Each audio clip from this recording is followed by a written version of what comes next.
As always, can I ask you to take a moment to like and subscribe to this show if you've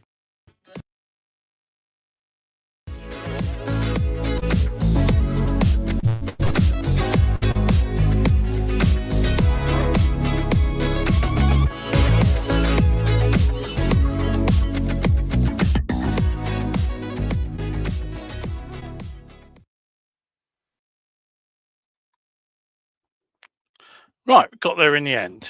Good morning, I'm Kevin Williams of Survival Skills, Rider Training, and this is Elevenses. It's the first show of January 2026, so welcome to a new year. It's show 585 as well, Sunday the 4th. So what have we got for you today? Well, quite a packed show actually. We'll be looking at the death of a teen delivery rider, which has triggered warnings over what were described as rented food delivery licenses, and I'll have a look at what that exactly means. Sadly, a pensioner was killed after he was hit by an unlicensed rider on an unplated bike, and that individual has been jailed for 4 years. A huge motorcycle collection has been seized from a former Olympian turned drug lord. We'll look at UK and world news in brief. We'll then look very briefly at fuel, how they went bankrupt, but how their assets sold for just $170,000 when they went under auction. Moto Morini has got a new UK distributor, so their that brand is under new ownership in the UK, but effectively things should move fairly smoothly for owners. We'll have a look at the Honda Outlier, a design concept which is said to reshape EV design. How many times have we heard that one then? Kawasaki, they're working on a hybrid scooter. Xperia, the long-range Energica adventure bike, has been relaunched, and it gets lighter and it goes further too. And then in depth today, we'll come back to that regulatory framework under which food delivery firms operate, which allows unqualified riders to work for them, and we'll explain how that happens. So grab yourselves a brew and a biscuit and stay with me for the next 30 odd minutes as I go through today's show. Right, okay, so we have first of all an interesting story I just want to talk about briefly, if I can actually find the right bit of the screen. As you can tell, I'm arrived in the new year, and I'm just as disorganized as I have been previously. I've lost the script for the show. There it is. Right. Okay. So anyway, what's up today?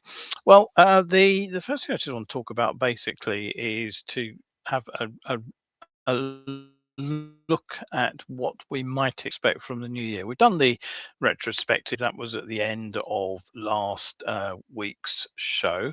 So let's have a look at what we might predict for the 2026. Now, I'll take a start again by looking at KTM. Now, KTM's financial collapse last year wasn't just a company failing to weather the tough times that motorcycling seems to be going through in the Western world at the moment, but a systemic failure. It was an assumption that the company's growth curve would continue forever, just so long as KTM swamped every single sector with orange bikes.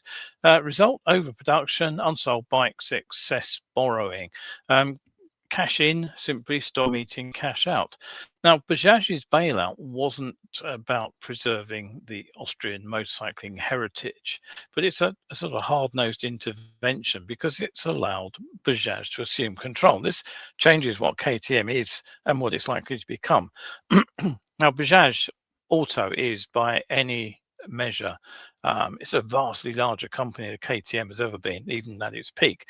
KTM under Bajaj has effectively become a sub-brand. So expect range rationalization and an emphasis on stability and profitability. And that likely means that the expensive, their low volume products would quietly disappear. And the company is likely to turn to building bikes people actually want in the quantities that actually make commercial commercial sense. The other thing I'm absolutely certain we can expect is a shift in manufacturing. Now, the Mattinghofen plant in Austria, it won't shut down overnight, that's for sure. But the very immediate switch of production from Spain to Austria of the gas line, which is a Spanish brand, of course, shows that Bajaj has no ideological attachment to European manufacture. I suspect that component supply has already shifted, if not in the very near course. And I'd expect the Austrian facilities to likely focus on just a few premium sort of halo models, as they're known. I suspect volume production will migrate towards India and, of course, where appropriate, China, which brings us to CF Moto. Now, CF Moto, you probably know, build some of the engines for KTM. Now, KTM, controlled by Bajaj in India, yet involved with a Chinese manufacturing brand, seems like an awkward construct to me, pulling the brand in three directions at once. Now, there may be a logic to continue manufacturing in China, but when it comes to re-establishing trust in KTM, a brand sold as something other than a sort of a globalized commodity, you might say, and it's been built on a narrative of European engineering. A KTM built in Europe or the US, but built in China and sold by an Indian company, results in brand dilution. Now, you only need to look at the small capacity Indian manufactured KTMs. They're the gateways to the brand. That's how they're sold in the West. They're sold as essential sort of transport, a bit more than that in the East, in India. But they are an essential part of KTM's business model. They were a commercial success, yet culturally, they were often regarded here in the UK and in Europe and also in the US as not proper KTMs. The European KTMs, they were occasionally flawed, but those traits were usually described by owners as sort of idiosyncratic and character. Also, sort of similar faults that up on the sort of, let's say, the 390 Indian built Duke were treated as evidence of shoddy Indian manufacture. That's what somebody told me not too long ago. Now, that's brand identity in action, and KTM never fully resolved this contradiction.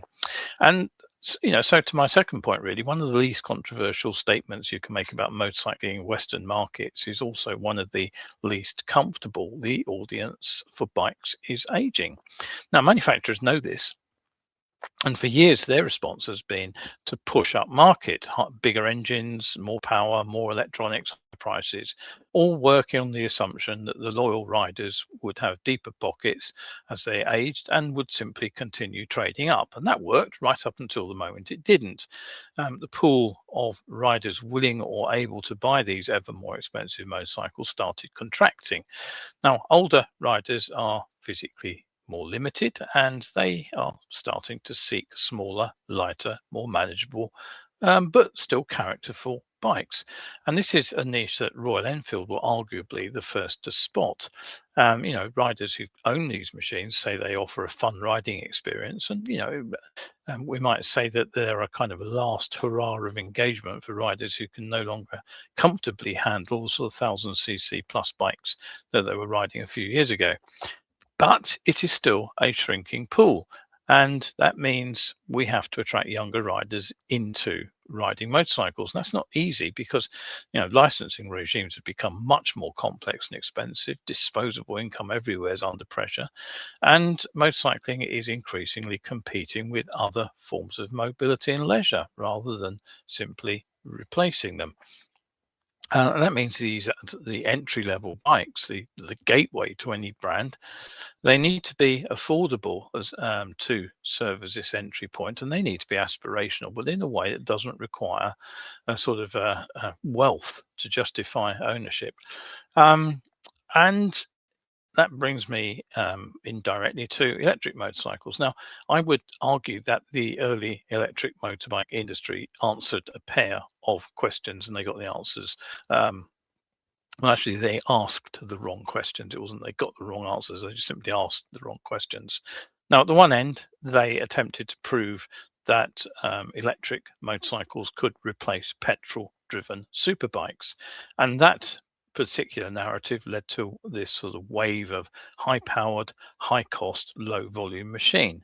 So now at the other end, the other question that was asked, they came up with the answer for low-powered but high-cost utility machines.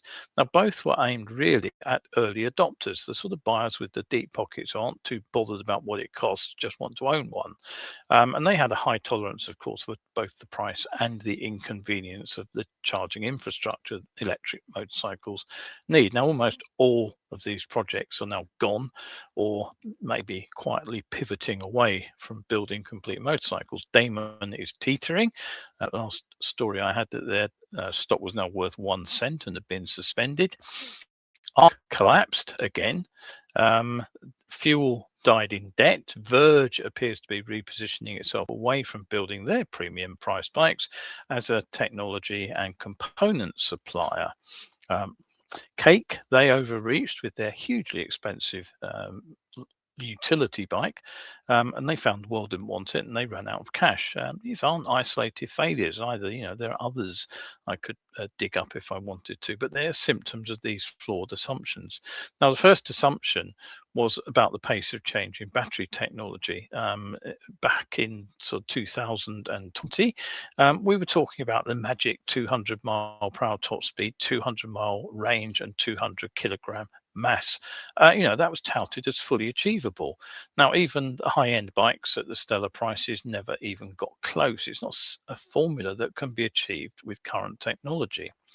The second assumption was what riders actually needed from an electric motorcycle.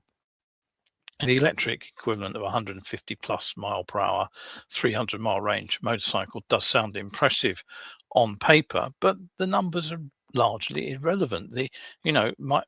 Riders might like to have one sitting in a garage, but this full tank epic ride scenario only happens a few times a year, if at all, for most riders. And the only place that the performance can be used is on track anyway. So what's needed is a recalibration away from these sort of technological moonshots towards something more pragmatic, where the role of the electric motorcycle was not necessarily seen as a total replacement for the performance electric petrol motorcycle. Now, until such time as a battery breakthrough does occur, the role of the e-moto is likely to be narrower, but doesn't mean it can't be valuable. Now, urban riding, where speeds never exceed 30 miles an hour, is one obvious target. And as you may recall from the roundup last week, the sales of electric mopeds, those bikes restricted, of course, to 28 miles per hour, are getting very close to the sales of petrol-driven mopeds. People know what makes sense for that purchase, from that range. And short range suburban commuting too, where speeds may be higher, 60 mile per hour on a dual carriageway, maybe even 70 on a motorway, but distances still don't amount to much, so can be within range of a motorcycle. Predictable daily use, where charging can be done at home, overnight, maybe with removable batteries, but without the infrastructure drama of longer range riding. And this is where a bike that gets the balance right between sort of range, performance, weight, and cost makes sense. And Ultraviolet here, the Indian company, is a strong example. They've gone on sale in the UK, and their bikes demonstrate, I think, that usable performance matters rather than theoretical maximum figures. They deliver enough range for typical daily and even some weekend rides.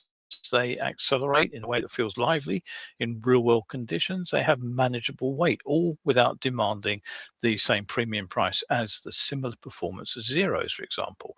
Now, for many riders, this is a combination that could hit the sweet spot: an exciting but capable bike, practical but accessible. Stark's off-road success proves a formula exists, I think, for electric motorcycles, and I wait to see if Stark can transfer that to their upcoming road bike.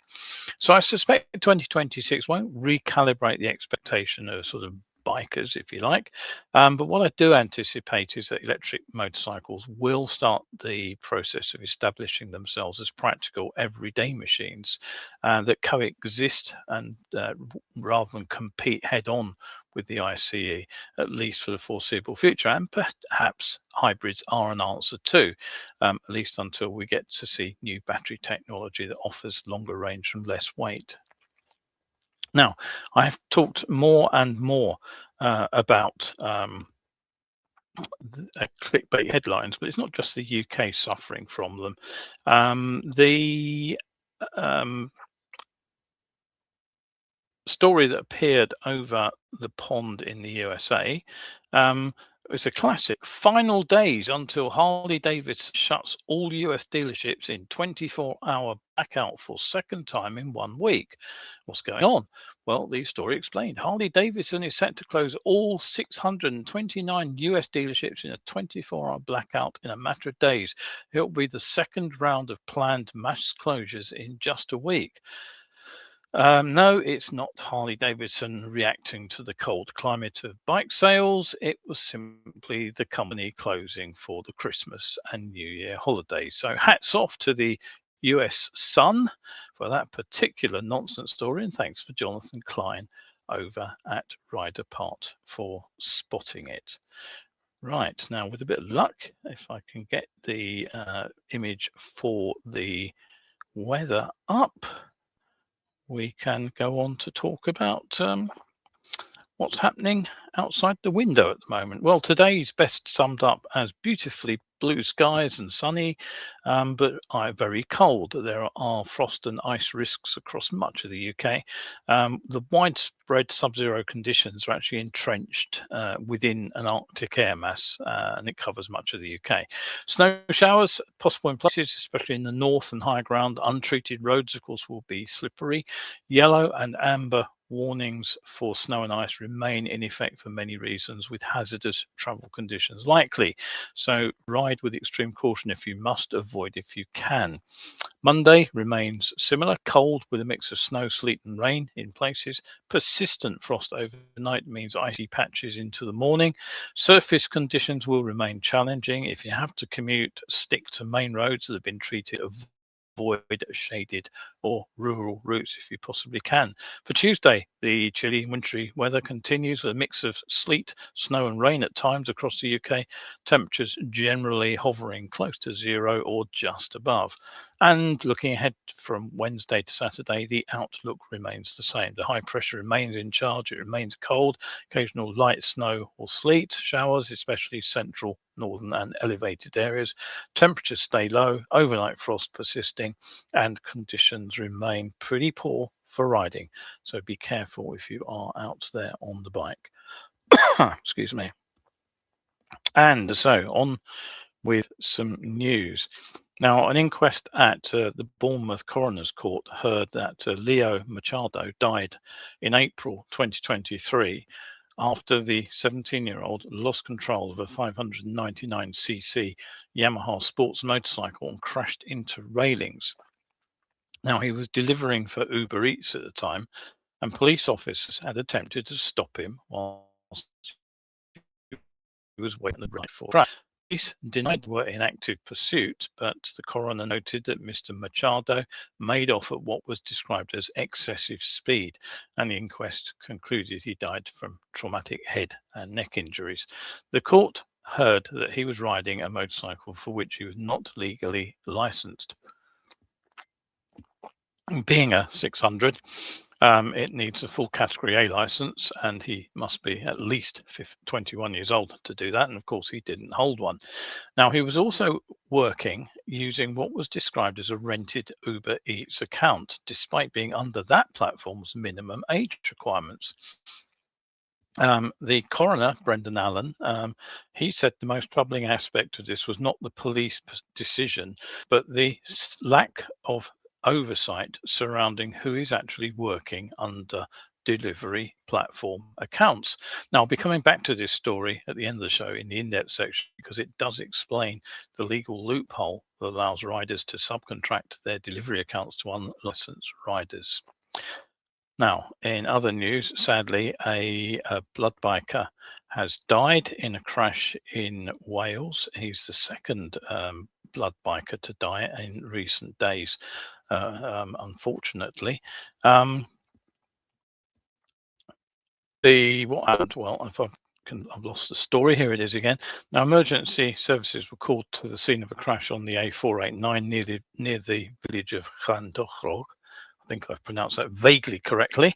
It's in Carmarthen anyway, shortly before 6 p.m. on Tuesday, December the 30th. He was described as critical, but sadly, Andrew Rogers, 61, died 3 days later on New Year's Day. Now, a 56-year-old man was arrested and taken to police custody on suspicion of causing death by dangerous driving following the crash. And Dyfed Powys police, they want to hear from anyone who was driving in the area at that time, especially those with dashcam footage. Now, back in July, Tim Minette, another Blood Bite Wales volunteer, he died in a crash in Pembrokeshire. Joshua Finley, 25, he killed a pensioner who was crossing the road after getting off a bus in Glasgow. He has been jailed for 4 years for this particular incident. What happened? Well, 79-year-old David Gow got off a bus and was crossing the road when Finley hit him with his KTM 300 XC. He was out riding with Regan Shearer, 26, and they were both caught on CCTV going through a red light and overtaking a car. The collision investigators who viewed the CCTV footage said Finley was travelling at 69 miles per hour in a 30 limit shortly before the fatal collision. Finley suffered fractures and a punctured lung in the crash. The court was told that while Finley held a full car license, he only had a provisional license for motorcycles, and neither he nor Shearer had passed their CBTs. The KTM was registered for road use, but the license plate had been removed along with indicators and rear view mirrors.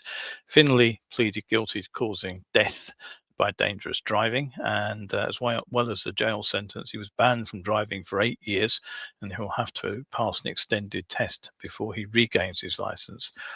Shearer, who was captured on CCTV at those sort of speeds and pulling a wheelie, he admitted dangerous driving. He was given a community payback order with supervision for 12 months and the requirement to carry out 225 hours of unpaid work. He got a 12-month ban. Now, this is an interesting story, which I will show you a picture of if I can get it up on screen. There it is. Let me give you the zoom in view. And that is a haul of 62 motorcycles, which are believed to have been owned by the former Olympian snowboarder, Ryan James Wedding. Now, Wedding represented his native Canada in the 2002 Winter Olympics, but the FBI believe he is behind a drug smuggling ring, which is bringing in 60,000 kilograms of cocaine into Canada every year. The US Department of Justice has described a 44-year-old as being on par with the drug lord Pablo Escobar. He's also been accused of ordering the assassination of a US federal witness, and he has a $15 million police bounty on his head.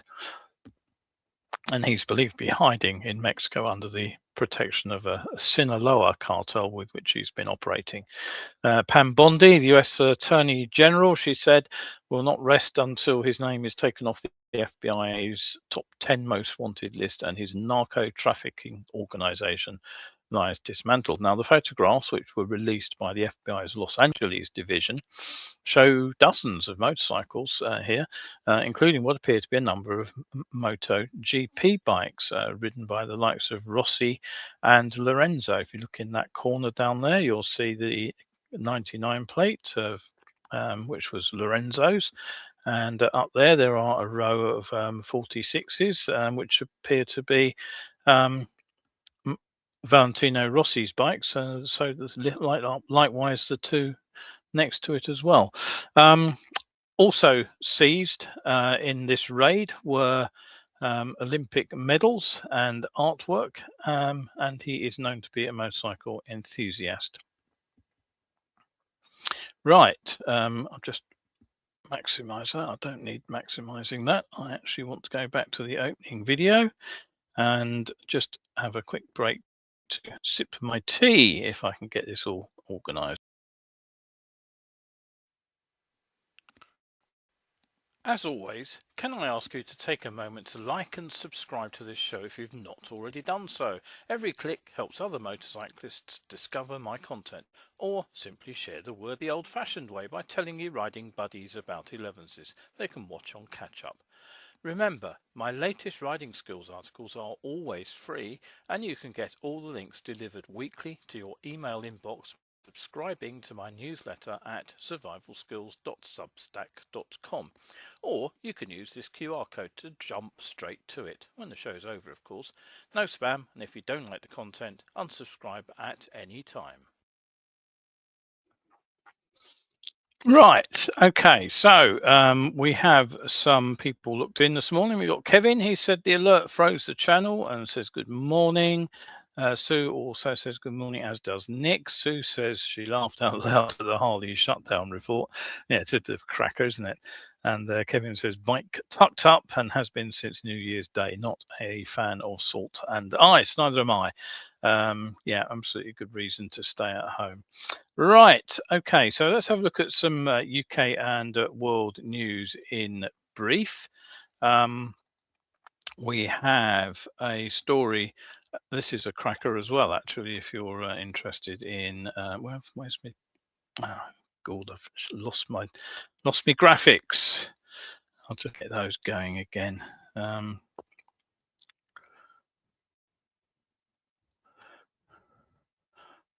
okay, that should be up on screen any moment. Yes, tediously lost my graphics. There they are. Right. Anyway, so what was that story? North Wales Police. They are looking for a large group of Santas. They were seen in the Wrexham and Llangollen area of North Wales, and they're looking for those in relation to a crash which left a man in hospital with serious injuries. Now, this is a very confused story, but apparently they were called to a single track road near Fron after reports of a crash involving off-road motorcycles. That's usually shorthand, of course, for unlicensed illegal riders. One of the motorcyclists reportedly left the scene after the crash, presumably leaving somebody on the deck. Where the others come into that, I have no idea, but obviously their group should be fairly easy to remember if you saw them. Now, less amusing, after a Freedom of Information request by the RAC, it shows that claims submitted to local authorities for pothole damage have risen by 91% since 2021. The councils have paid out around £3.5 million in compensation in 2024, but the RAC shows that settled just 26% of the claims. The other 74% must have been dismissed. No, I didn't take Greg Smith. He's the Conservative MP for Mid Buckinghamshire and a Shadow Transport Minister to jump in and take advantage of this. He says motorcyclists need protection from lethal pothole roads. So that'll be the Tory government that underfunded road repairs for a decade and a half, now blaming the current government for failing to make up the backlog. Now, sadly, in Maidstone, my former hometown, Oakley Motorcycles, the dealership which started up after I left back in 2020, they had several showrooms across the town. They suddenly closed down 2 days before Christmas, with the management citing intense pressure and saying that they were working in an atmosphere of fear and exhaustion. And they said that there have been 5 break-ins and 3 threats of violence in recent years as being contributing factors to this. Right, quick break again.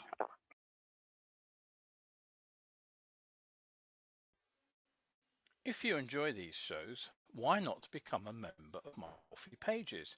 Just follow the QR code and sign up. As a member, the latest articles and the Survival Skills ebook shop with instant downloads of everything from free mini ebooks to ebook versions of my paperbacks. Become a one-off support and you'll open the archive of over 1,000 articles. If you buy me a monthly cuppa as a subscriber, there's even more content to enjoy. Right, so quick shout out then to last week's supporters and subscribers. Kelvin Hallam Alan C is a new regular subscriber. TFD, he grabbed a copy of Crash Scene Corner and Crash Scene Junction. Phil TK, he downloaded the Crash Scene Corner. Helen, Brian, and who was the other one? I've just lost that. Hang on a minute. Anonymous, of course, yes. Okay, so thank you all for your contributions. That's very welcome and very grateful for that. So, right, let's continue with some news about motorcycles. Now, what have we got to tell you about this week as we move into a new year? Well, whilst reporting November's motorcycle sales data, another depressing month, January's will see December's figures and the year end out within a few days, I would think. I did miss a couple of interesting details. Now, the Vosges DS800X was actually the top selling machine, or the top registered machine, in its category 751 to 1000 cc back in November. Now, it was likely helped by its bargain £7,299 price, and the BSA Bantam was the most popular 125 to 500 cc model, 79 registered nationwide in November, and that meant it outsold BMW's Evergreen GS series, the R1300 now, which saw 75 units registered. Now, Fuel, which is, you may recall, the Eric Buell-linked manufacturer of electric motorcycles and cycles, they filed for Chapter 7 bankruptcy in October 2024, and they were finally auctioned at the end of last month, but the total auction proceeds were just $170,000. Now, the company reportedly owed around $7 million to various creditors. So, in other words, the sale recouped just around 2% of its outstanding debt. Now, it's estimated that the IP, intellectual property, the brand, the patents, the domain, for example, they accounted for around 50,000 of the total sales value. Others were split between bikes and bicycles. Now, the identities of those who purchased the assets at the auction haven't been identified, and there is no confirmed plan whether there will be a revival or relaunch of the brand. Moto Morini, they've confirmed Lancashire-based Moto 73 as their new UK importer after the Italian-Chinese Mark ended their agreement with former distributor Moto Mondo. The switchover took place on January the 1st, the day after Moto Mondo formally cut their ties, which followed an announcement in October that they would be stepping away from several European markets. Now, the distribution has been wound down in countries which include France and Germany and Ireland for Moto Morini. Moto 73 are actually responsible for bringing QJ Motor to Britain too. Now, let's have a look at something rather more outlandish than either of those two modes, and let's have a look at this. Now, what is this, you might be wondering, and certainly it was the question I was asking myself. It's the Honda's EV outlier concept. Yuya Tsusumi, he's Honda's large project leader. He says the outlier makes a deliberate break from the familiar lines of the conventional motorcycle. And this is all intended to signal that Honda wants its electric motorcycle work to evolve the category rather than simply replace internal combustion engines by dropping an electric drivetrain into a conventional looking bike. Tsusumi admits the team fought with proportions because petrol motorcycles have well-worn ideas of what looks right. Honda says it was built to deliver surprise and excitement, and the team apparently based their design on the definitions of three key elements. The first is gliding, which apparently represents the silent flow of an electric ride, covering acceleration, braking, and cornering as one seamless experience. Then there's ecstasy, which represents the instant response and strong torque that can make an electric motorcycle feel alert and connected. Low is about a lower seating position and a changed point of view for the rider. So the frontal aspect of this bike was deliberately enhanced to highlight the low stance of the machine. Whilst the wraparound backrest you can see there is intended to absorb acceleration forces and support a hip-based riding style, whatever that is. Now, other details aren't so new. The mirrors are replaced by cameras. We've seen that before. They feed into a wide central dash panel. The interface also shows power output and lean angle in real time. That's said to tighten the rider machine link through information and feedback rather than noise. But it sounds more likely it'll encourage riders to try to lean further and accelerate hard. How the bike will handle is anybody's guess given that wheelbase. Now, on top of the show, I mentioned that the next logical step for electrification may not be actually electric superbikes, but practical hybrids. And this is what Kawasaki's latest patent seems to suggest. Remember, they debuted their hybrid system on their conventional motorcycles, the Ninja 7 and the Z7. But it seems that they're now looking to drop that powertrain into a hybrid maxi scooter layout. Now, scooters arguably disguise the weight and the bulk of a bike better. They offer more freedom in packaging the batteries and the fuel tank, and they're already associated with sort of urban use. Now, a hybrid scooter combines the combustion engine range with the ability to run on electric power in low or zero emission zones, exactly where current battery limitations are arguably most problematic.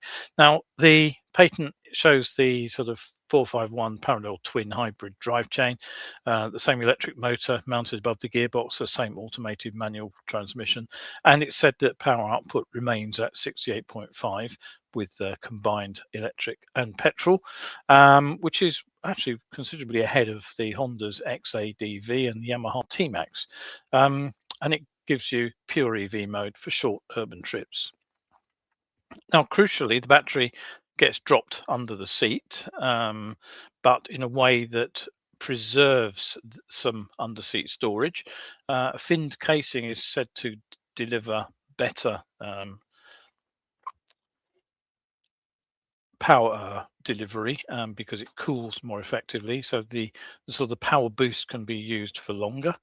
And they say that it offers what could be a tangible, usable hybrid, and I'd rather suspect they might be right on this. I think I just said the battery under the seat. No, I think the fuel tank's down under the seat. I think the battery itself is actually positioned somewhere else. I'm not quite sure where from that diagram. Anyway, I'll leave you to look at that in your own time, and let's have a quick look at another bike. Now, this is the Energica Xperia. It's one of the few electric motorcycles which was specifically designed for touring rather than sort of adapting a sort of naked or sports platform. And it's back. You remember Energica went bust and they've been bought out by a Singapore consortium, and they have re-released their Xperia. Now, the new bike gets a redesigned motor and battery layout. It's up to 22.5 kilowatt hours. That's the biggest currently fitted to any production electric motorcycle, and it supports DC fast charging. So not only does it give a real world touring range, energy claim between 150 and 200 miles, but it also allows for charging from 0 to 80% in around 40 minutes, which isn't too bad. And despite the bigger battery, weight has been reduced with the center of gravity lowered to improve low speed control. So power output, 102 horsepower, 115 Newton meters of torque, 0 to 100 kilometers in around 3.5 seconds. Top speed limited to a mere 180 kilometers per hour. Sounds pretty sensible to me. And you get an adjustable screen, hard luggage with 11.2 liters of storage and multiple USB charging points. So that is the returning Xperia. Right, so let's go to my final in-depth item today, and this was to look at how the contracts that delivery riders sign legally allows them to subcontract to anyone they like. Now, this is from the top story of the day, the death of Leonardo Machado, the 18-year-old who was working as a food delivery rider in Poole when he was killed in a crash a couple of years ago. The inquest has been held, and it has triggered councils across the country to re-examine the policies and safeguards under which these food delivery companies operate. Now, at least one press report has described the case as involving what they described as illegal renting of food delivery licenses. Unfortunately, there's actually no such thing. There is no single government issued or even local authority license which is needed to deliver food in the UK. What these reports have confused is something far less formal and obviously far less well understood, perhaps by the councils and by the delivery companies who exploit them. Now, riders who sign up for platforms such as Uber Eats, Deliveroo or Just Eat, they sign up as self-employed contractors. The company verifies their age, their identity, their right to work in the UK, and depending on the vehicle involved, whether they're on a bicycle or a motorcycle of some sort, their insurance. Now, once approved, riders can then go ahead and accept jobs through the app.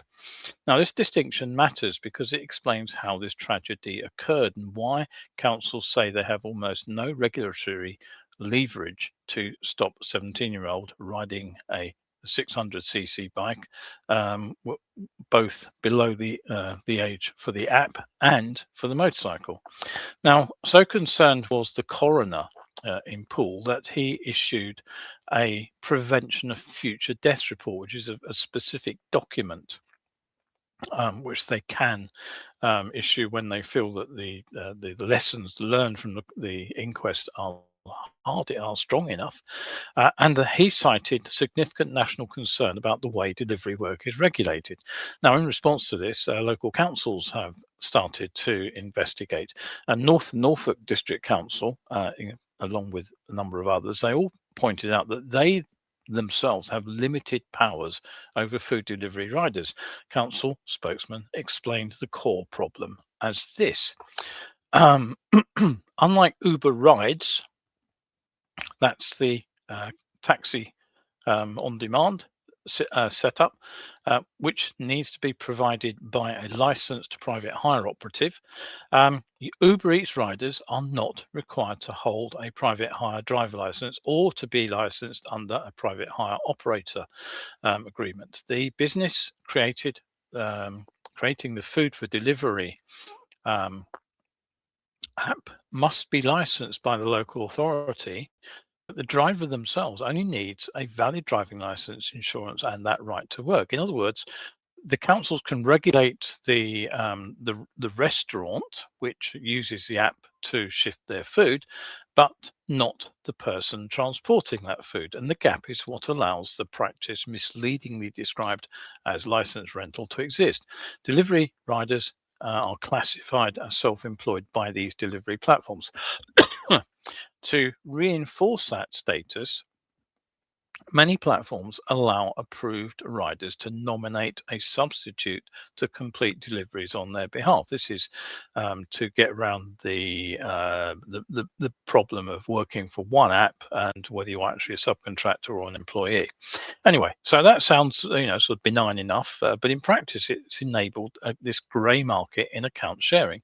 So the verified account holder, someone old enough with the right to work, with the necessary insurance if they're using a motorcycle, they allow another person quite legally to use their login details. So the account, excuse me, they will either the subcontractor will either earn the money directly, or more likely they pay the account holder a weekly fee or a percentage of the earnings. The platform sees the legitimate account operating normally, but what they can't see is the person actually riding, who may be underage, unlicensed, uninsured, or without any right to work.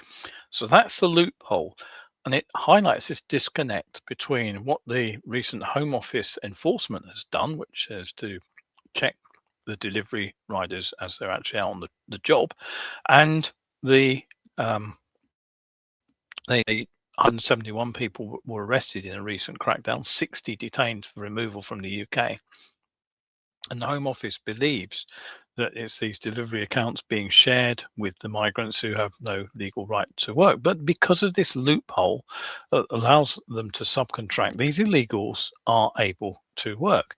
Now, the ministers are said to be working right at this moment with Uber Eats, Deliveroo, Just Eat to tighten identity checks, but the underlying structure remains unchanged. No one meaningfully regulates who is actually using the app at any moment when the individual is on the road. So a 17-year-old can legally obtain a delivery box, they can illegally obtain access to the app, and they can illegally ride a motorcycle, all while appearing to be compliant with the platform's own regulations. So this is a regulatory gap which neither the councils nor the police are currently equipped to close. This is the uncomfortable reality. The system is working as exactly as it was designed to operate. It's just not how it was assumed it would operate. Right, so that is it for today. Thank you once again for looking in. I'm just going to, as it's been quite a long show today, I'm just going to skip straight through to the end of the show. You've been watching me, Kevin Williams, of Survival Skills Rider Training. This is my 11s show, so make a date to join me for the next show for another roundup of news, views and biking tips next week. And if you are out there on your bike today, then be very careful indeed to stay shiny side up, and then I will see you for the next show.